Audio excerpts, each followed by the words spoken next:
Welcome to Convo Lounge, Expression, Exposure, Experience. Welcome to the Convo Lounge podcast. This is officially episode 4.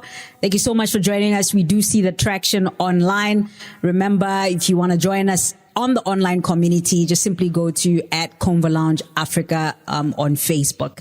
And so I have another conversation this week. If you'd remember, I think over the last 2 weeks, we spoke a little bit about the data value chain in Botswana. What are some of the opportunities that exist? And I think one of the insights that we got there was that we seem to be exporting high value talent from the country if we're not doing certain things in the data space, like hosting our own data centers.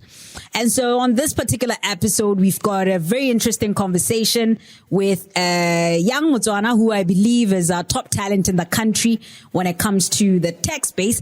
I'm joined by Kesego Mokgosi, who is the co-founder and CEO of Anton Tech. We're going to talk a little bit about what they're doing at Anton Tech and his thoughts around certain technologies in the country and what role they're playing to utilize those technologies to improve other sectors like agriculture. So welcome to Convo Lounge. How are you doing? Hello, Yandile. I'm great. Awesome. Maybe you can start by telling us a little bit about who Kesego is, your background and how the story of Anton came about. Okay. It's an interesting thing for me because I think I probably got into tech by mistake. What? It was through a friend. I was in standard 7 then, and he met a lecturer who was studying his master's in computing, and he gave him a pamphlet of like programming languages. And for me, back then, I think I was probably interested in astronomy and art. That's where my path was going.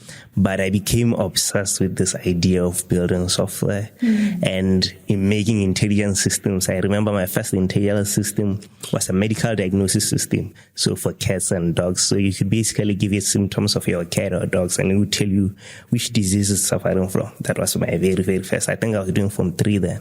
And when I got to tertiary, I think it became part of me, an extension of me. And we did a lot of hackathons. I did a lot of Olympiads. And along the line, we ended up like at Anton Tech, which is an AI research company in the agri space, where we basically build artificial intelligence tools for enterprises, developers, as well as farmers for them to use on their applications and further their value chain. Sounds like you've always been practical in your learning or academic journey. I don't know if you want to share more insights on which schools you actually went to, or which schools did you actually go to, right from, I think, primary, because you said standard 7, from primary to tertiary. Yeah, I think most of my secondary and primary school life was in the village. So I'm from Serowe. I grew up in Serowe. So at standard 7, I went to Kama Memorial School. And then computers for me were just a tool for playing chess and Googling stuff. So I wasn't a top tier like programmer. And then Form 1, I went to Saman. I believe that's where it basically started clicking to me that I should really look towards pursuing this thing. And I stopped doing art because I was really passionate about art and drawing. So now the obsession was programming. So I started building systems, video players, websites, and just basic like library management systems. I think my first scalable product was a library management system. It was being used at the school I was going to, Saman, yeah. This is what, senior secondary? That Saman is a junior school. Junior secondary? Yes, junior school, CJSS, yeah. So I think your story is quite fascinating on 2 fronts. One, it looks like you've always been practical to apply what you're learning. And I'm curious to know if it was just you or the environment that you were schooling in, whether it's your teachers or at home, there was some sort of encouragement to say, move from what you're learning in school or what you're reading to actually try and build, right? The second thing that I find interesting about your story is that it doesn't seem like you thought technology was a foreign concept, or you thought it's something that will only arrive in Botswana later, or you didn't read it as a student feeling like it's not something that you can actually apply and start building solutions for. So I'm quite interested on, how that, what sort of support has been around you, and was that your school experience supporting you to apply what it is that you're learning practically, or it was just you as an individual and how you think you're built? I think my environment played a part. Okay. Specifically, I would say maths and science and Olympiads. So Botswana Science Association has this Olympiads whereby they would take students out to compete with students in other countries. And like for me, I would always win these Olympiads and some of the maths and science competitions. So I got to travel and attend these Olympiads where I would meet other guys from Russia, China, and these guys are really advanced, like 4 or 5 years ahead. So I always had this feeling that if my peers are doing something 4 or 5 years ahead of me, and this is what I'm learning back home, and I thought I was the best, then there's something that I should probably do. I think that's where the spark came from. And my environment was conducive enough to support me to be able to do that. Yeah.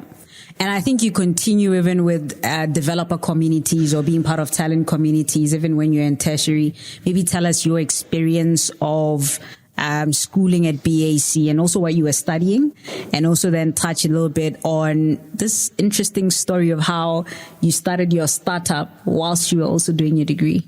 Yes. So what basically happened was that when I moved to Gaborone, because I was staying mostly in Saroe, I found out like at BAC, there weren't that many places where I could go and meet people who were just into coding. Because by then, when I started my first year and I was having conversations with my peers, some of the things I was talking about, it felt like they were foreign. And lucky enough, I met this other gentleman called Mapedi.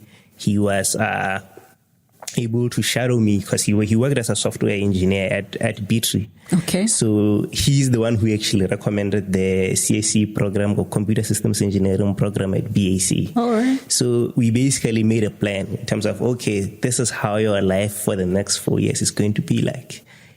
Obviously, most of the things you're going to learn at school are things you already know because you did a lot of Olympiads. So at Olympiads, you are taught tertiary school syllabus.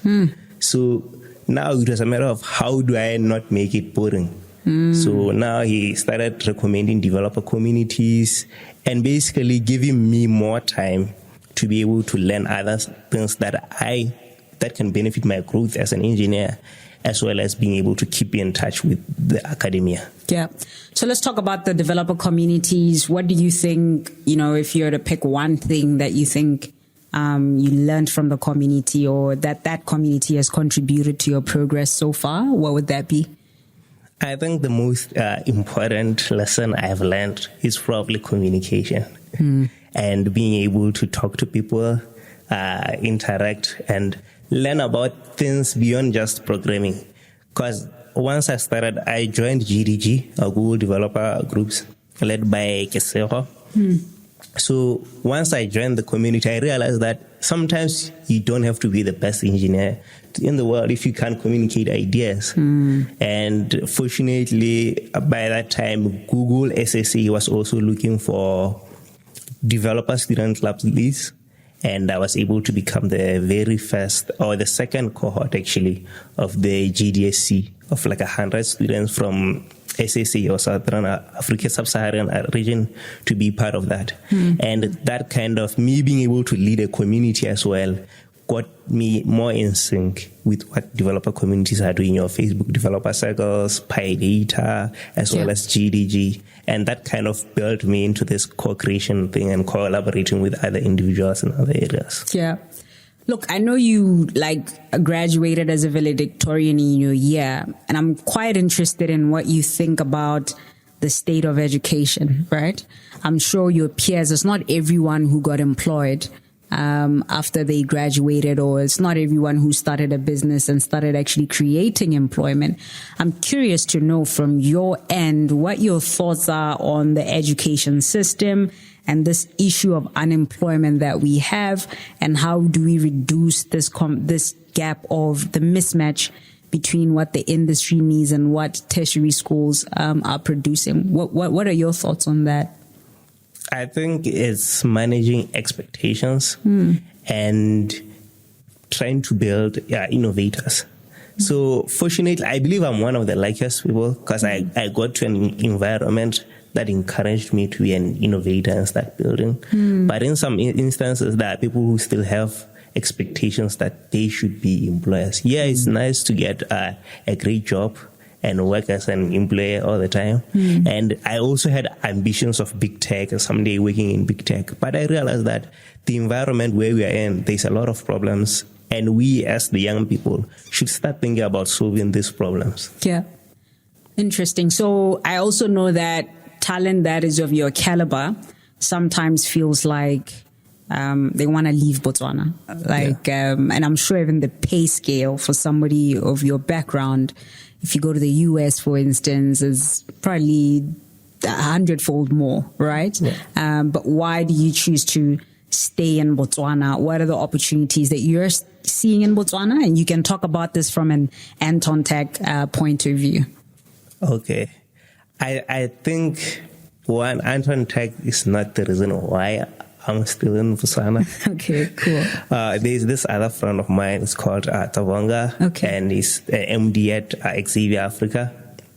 So XavierAfrica is also a company. We do natural language processing, computer vision, and we build enterprise software. And for me, we had this vision that we could become big tech, or we could have a big tech company in Africa. And because of we still want to prove that point, I decided, man, I could still stay a few more years here. And if it all goes down, then I can always go to big tech. Big tech will always be waiting for me. But the competitive individual that I am, I believe we can have a big tech company. So you have considered leaving? Yeah, I've thought that was originally like the plan that, okay, I'll do this many years and then afterwards I'll look for big tech or go for a postgraduate program somewhere else. Okay, cool. So you said you're building enterprise softwares. Let's talk a little bit about what you're building and the latest technologies, whether it's your IoT, virtual reality, Internet of Things. What's your role in bringing these technologies to Botswana and using them to solve some of the challenges we have? Yeah, so we have really good software developers in Botswana. And we have really good enterprises or corporates in Botswana that are very successful. But they have these ideas of digital transformation as well as fourth industrial revolution that exist. And they really do want to implement. But the issue is the technical expertise is usually not there. So what we do at Anton Tech is basically we looked at the agri sector and we said we could build machine learning models, do AI research, and help these guys that want to build in on top of our own platform. So we have APIs that we have. So it's basically you are a company that's maybe developing a mobile app and you need APIs for detection to use on your mobile app. You could come to us and then we could help you in your integration. So all the AI stuff will be done by us and you will just get the recommendations and the results. Cool. If you've just joined us on the Conversational podcast, we're talking to Kesego Mokgosi, who's the co-founder of Anton Tech. Quite an interesting story, fascinating story of high-value Botswana talent, talking about how he started moving from a theoretical-based learning to more practical and application-based learning all the way from, I think, standard 7, and that would be primary school in Botswana, to where he is now after graduating at tertiary, where he actually also started his own startup, and so he's actively contributing towards employment creation. And we're just tapping into his story to learn a little bit about, his journey to becoming relevant to industry. Convo Lounge, expression, exposure, experience. Welcome back to the Convo Lounge podcast. This is the second segment of episode 4, where we're talking, it's a case study really. We're just highlighting and showcasing high value talent in Botswana. Obviously still talking the conversation of how do we close the gap? How do we reduce unemployment in the country? And I think so far, this is quite an amazing case study or story or model if you are following. So, so tell me a little bit about some of the technologies that you're developing at Anton Tech, and I believe you also mentioned, is it Xavier or XavierAfrica? XavierAfrica, yeah. I know you guys do AI, you're using artificial intelligence, but you're also quite sector specific. Yeah. So let's talk about some of the challenges that we have, for instance, in agriculture, and some of the solutions that you are providing using the technology that you produce. What are some of the challenges that you're currently solving for in the Agritech space?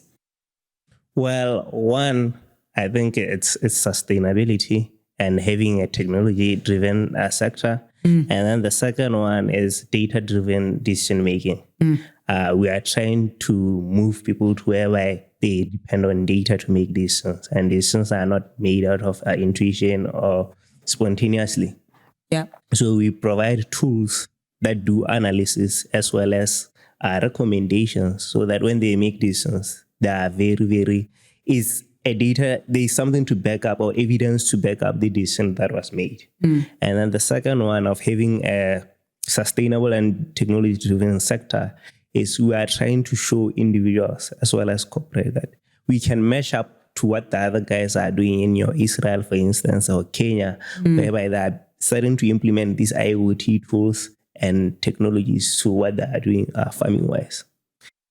How's that going so far? How has been your go-to market or your entry into the market in terms of the confidence of the market or certain institutions in the ideas that you want to do and the ideas that you want to test in the market? I think I was fortunate enough to be part of the Botswana Innovation Fund and have an environment at BDIH that I can, or a team that I can work with. And it's been very, very significant when it comes to conversing with these institutions that are financing farmers and that are doing R&D work in the research space. For instance, your CEDA. We have been piloting a few of our tools with them, and it's been going very well. I believe there's a future where one day they would be able to make decisions based on the technologies that are out there, even if it's not from us, but it will be something that someone has built probably from us. And we are trying to onboard people that are coming to our space or other entrepreneurs that are emerging to use our tools and integrate to their businesses. I know this ecosystem is structured in such a way that, for instance, the Botswana Innovation Fund is meant to fund you to ideate and prototype, and of course interact with other institutions in the ecosystem for you to actually get to commercialization stage. And like you're saying, you've been fond enough to be able to enter the market to test the solutions that you're bringing to the market. Let's broaden it up a little bit. What does success look like, and how many opportunities do you stand to open up in the market should your solution in Agritech succeed? I think there's a lot of opportunities. One, for people who are building hardware in the IoT space, or people who also have drone and robotic car companies that are in the farming space, for instance. They'll be able to leverage our technology in order to enable these tools to analyze data. And then the second one is your software developers, either startups as well as enterprise companies in the space. They will be able to use our data in order to make decisions and make analysis. And they wouldn't have to worry about the technical implementation or technical burden, because we already have done the research and built the tools for them. And it all goes back to the agricultural value chain. Your government, your research institute, they need this data to make decisions. And we have a tool or a platform that supports the whole value chain. Cool. So let's talk about, the solutions that you're currently providing in the agriculture space, or the solution that you're currently researching on, the value that you want to bring to farmers, or the pain points that you want to solve that the farmers are facing. Well, the first one is to improve productivity and as well as improve yield. And also when we look at some of the sustainable development goals, your climate action, we're able to measure soil organic carbons and how much carbon should be in a particular place. That's of benefit to a farmer, because now the implementation, they know what they should do.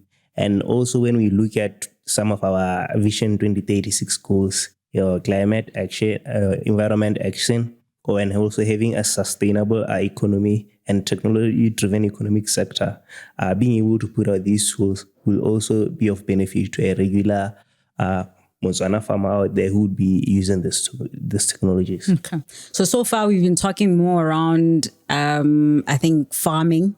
What about the beef sector for farmers that have got a lot of cows? What solutions are you providing to those types of farmers? Well, on our end right now, we are just doing entomology-based solutions. So instead, if there's a parasite affecting cows, they'll be able to take a picture and then they will get information of like how they should go about treating that or taking care of that particular parasite. But as for the beef sector as a whole, we are not really in that depth. This is the start. Okay. But I believe since we are a research company, we'll continue trying to build tools around the sector. Okay.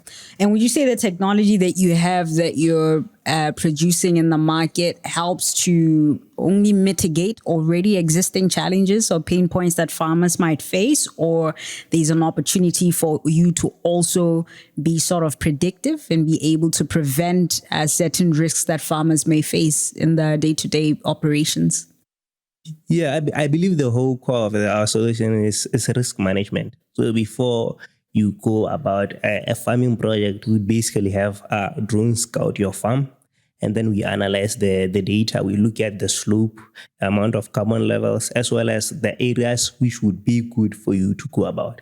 And we also use satellite data from the last 6 months to tell the conditions of the area. So before you even start a farming project, you already have all the information you need about the condition of the land or area you are trying to build something in. And then the second one, where it's reactive, is if there's an issue, a weed that's currently affecting you, you can be able to detect pictures or send out classification images, and we'll be able to tell you what plant it is, where it originates from, and how you can go about mitigating it. So it's two sides of the source. Cool. I'm interested in the type of talent that you have at Anton Tech to be able to do this. You know, what's the talent composition in terms of the opportunities that exist? I know earlier when we spoke about job opportunities or the value chain among within what you're doing, you spoke about, for instance, drone manufacturers, that at some point we won't have to import drone technology into the country. Can you talk a little bit about the talent composition at Anton Tech? Who actually is involved in this process, right from the analysis to the point where you provide the data for the farmers to begin the projects more effectively? Yeah. So our research lead is Tlamelo Makadi. She's currently doing a PhD in machine learning. So she leads all our research initiatives, research areas to look into and what kind of models would work in specific areas. And then our CTO is Tumo Kabeng. So he leads all our technology or development initiative, like development of the product, the whole process until we have a software or an API that we'll be putting out in the market. So those are my two co-founders as well, because I started the project with them. And what we do when we build project, we consult other startups as well. So if, for instance, if we need scouting services, we would consult another local startup that does scouting services. And we also have drones, so we just let them use our tools. Or if there's any other thing that we would want, we would also consult a local company. So we look mostly on local consultants.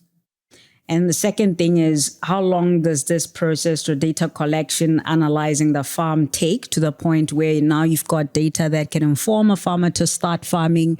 And what's the cost to the average farmer to do this? Yes. So interestingly enough, it can take up to an hour. So within an hour, you could have information about what's going on in your farm and how that's going.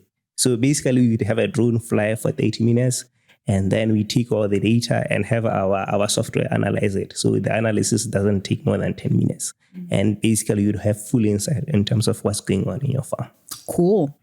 Well, as a country, I think we have this vision of becoming a high-income, earning, knowledge-based digital economy. I learned from one of the podcasts, that versions that we had, that there are different definitions of a knowledge-based economy, and that we've always been a knowledge-based economy. And so I'm quite interested in your thoughts on this. What is a knowledge-based economy from your point of view? And how everything that you're doing at Anton Tech is contributing to that story? Well, I believe we are a knowledge-based economy to some sort, but I believe to get to the point where we want to get to be, we should be able to have more disruptors coming out from early ages and being able to provide an environment enough for people to co-create and start building solutions here. It would be great if more than 60% of the solutions that we use and incorporate come from local enterprises. Then I would say, yeah, we are a knowledge-based economy. And what do you think about the future of the tech sector in the country in terms of what you're doing? Is there room for in terms of, I think what I really love about your story is how receptive the market has been for you to test yourself, right from ideation to research. Looking at your own journey, is it replicable? What do you think about the future of the tech industry in Bots? I believe the future is bright because we have the best environment. I don't think there's no better environment to test your technology than Botswana, because we have a really small population and there is room for failure because we are still trying out a lot of things. So it gives out an opportunity to even young people who are still in secondary school to try out solutions and put them out in the market and see what comes out of it. Cool. So in closing, are you already like the solution? I love what you said. Some usually look at that at the Botswana market as a limitation, to say that 2 million means I've got a small market to prove my traction. And you're seeing it as an opportunity for the Botswana market to serve as a test bed. Are you already with your mindset, thinking about how you're going to scale and take the solutions that you're currently testing in the Botswana market to other markets on the continent? Yeah, so and Project Anton is a project that's built for scale. When we started, we weren't necessarily thinking about the Botswana market just because this is a tool that could be used anywhere. So the field of scouting, for instance, a lot of companies do scouting services, but they don't have the capabilities to do all the analytics and recommendations.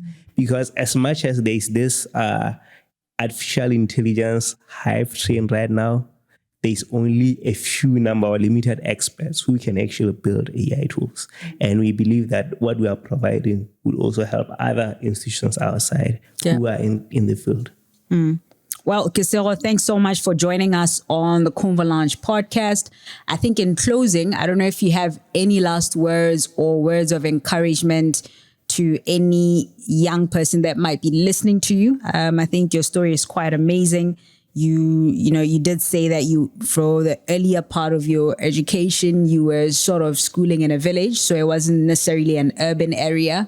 And you're demystifying a lot of, narratives around access to opportunities only being in urban centers, or somebody who might not be, say, in Gaborone or the capital city feeling like it's the end of the world for them, or they're quite limited.